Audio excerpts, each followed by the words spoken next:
Noah's Ark, a story of God, giraffes, and genocide.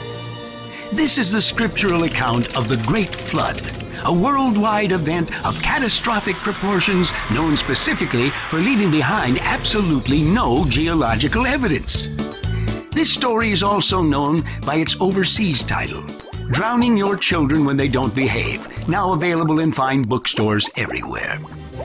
Our story begins in the book of Genesis, where God noticed that every single person on the face of the earth had somehow become evil. Yes, everybody, even babies, virgins, the deaf and blind, Republicans, all evil. God ignored the fact that he was the one who started this fiasco, and he decided that the whole thing was just a huge mess, and perhaps it was time to get rid of the whole thing and start over.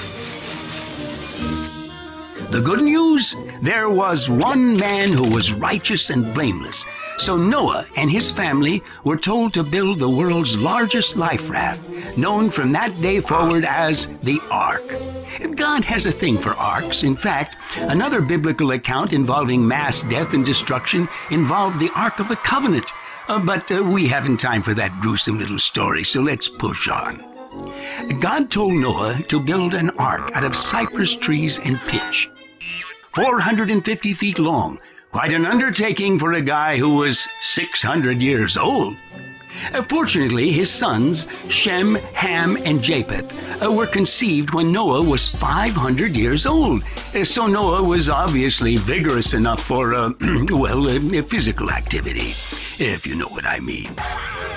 Then God commanded Noah to gather up 2 of every living thing and place them inside the ark. Well, for some reason, God changed that number to 7 the following chapter. However, if you've actually read the Bible, you know that God's not much for consistency, so we'll stick with 2 and act like we weren't listening. So, Noah went about personally gathering up tens of thousands of animal species. Of course, it's unclear how a 600-year-old man in the Middle East, traveling on foot, was able to walk thousands of miles to secure and transport animals from other continents safely across oceans, rainforests, deserts, and Arctic permafrost to his floating zoo. Siberian wolves, penguins, baboons, crocodiles, anacondas, South American tree frogs, beavers, polar bears, reindeer, etc. And even if these non-desert dwelling creatures survived, how would they all fit inside the ark? Well, some experts estimate the number of animal species to have been in the millions.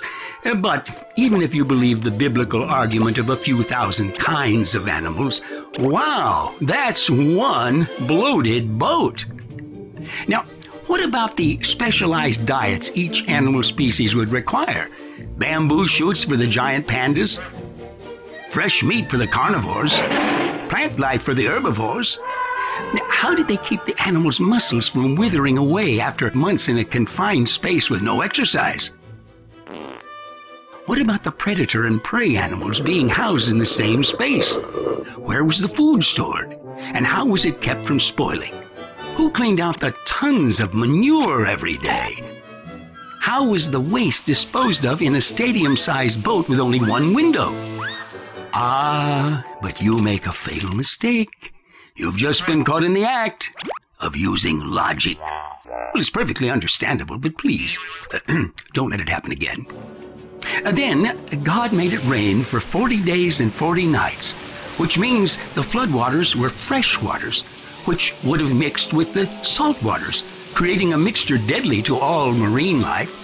So in that case, since there probably weren't any sharks, tuna, and pufferfish inside the ark, God apparently gave the fish the ability to hold their breath for half a year. Oh, there are some who speculate that the earth vomited up the floodwaters from miles below the earth's crust. Of course, the earth is boiling hot down there, so those floodwaters would have turned the earth into a large creme brulee. Surviving marine life? 0. Well, one thing's for sure. Everything and everyone on the earth was horribly and violently drowned, and mankind was destroyed, allowing God to hit Control, Alt, Delete, and do a fresh reboot.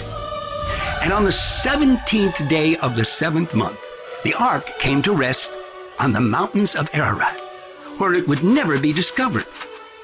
And Noah sent a dove to find land, which seems odd if he and God were still talking to each other. I mean, after all, God had a much better view.